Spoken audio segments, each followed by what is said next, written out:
Hey, what's going on guys? John here again, and today I know it's going to be the earnings day for Tesla. I think they actually released it already, but I'm not really into that. I'm not going to be talking about that too much. I know the stocks are just doing horrible right now. My portfolio is literally down the drain, so I never really open it up anymore. So if you guys are interested in that, there's so much more channels out there you can check out. Now for this video, I really just want to talk about the title. You guys know it, CyberTruck and the Heads-Up Display. Now there is quite a bit of things going on there, but before we get to it, I want to talk about FSD and Elon Musk and all the good stuff that's going on Twitter right now. Alright, so I will take that back. We'll talk about earnings just a little bit here because it has some juicy content in it. FSD beta has grown from a couple hundred beta users up to over 60,000. So that's all over the US right now. And as you guys know, I am a Canadian. I haven't got my hands on it yet, but hopefully Elon Musk did say 2 to 4 weeks, and that has been roughly about 2 weeks ago. So 2 more weeks to go before I get my hands on it, hopefully. Alright, now next is Elon Musk. You guys know that guy's pretty crazy on Twitter.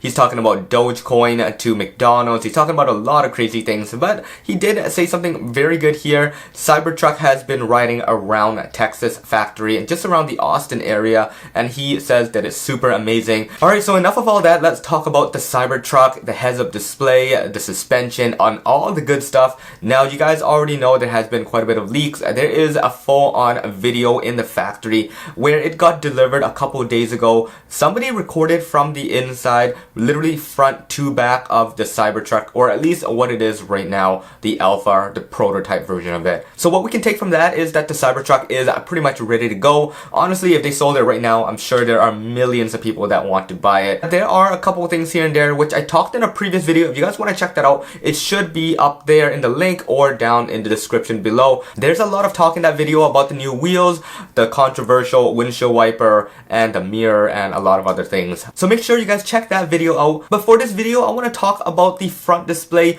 or what people call the heads-up display, because Tesla doesn't really have a real HUD. Now if you guys don't already know what heads-up display are, try BMW, try any of the German brands. You'll get really good HUDs there. You'll get some text, you'll get some notifications, animations right in your line of sight, right outside of a car, as it should be. Now that is something that is considered a real HUD. But in this case here, just a front display, just like the Model S and X. Now in these videos here, you might get a little glance of what we should be expecting. Now it makes total sense because for plaid mode of the CyberTruck, you're gonna need the sweet looking animations, and you're also gonna need the screen for Smart Shift, letting you know if you're moving forward or backward. There's so many things you can do with the front display, and it's a shame that the Model Y and Model 3 doesn't have it. Now for any of you guys that were lucky enough to try the CyberTruck during the test drive and the demos, it's just gonna be blank. You're gonna see a dashboard there, and that's pretty much it. I think a lot of people are comparing it to a base model cars, where this one is very, very expensive, at least now since they've taken away the pricing of it. So overall, I'm very thrilled to hear this, but there is a lot of people out there that like the minimalistic feel of it. So for those of you guys that don't like it, let me know in the comments below why you guys don't like it,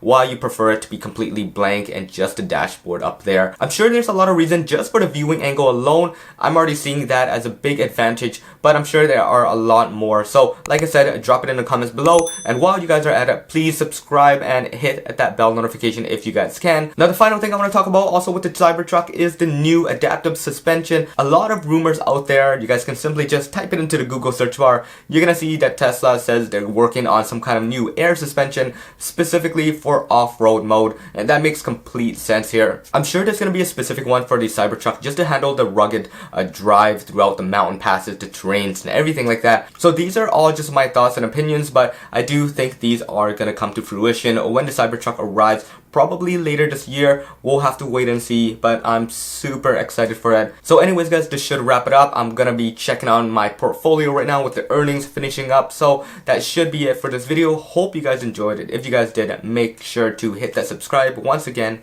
this is John. Peace out.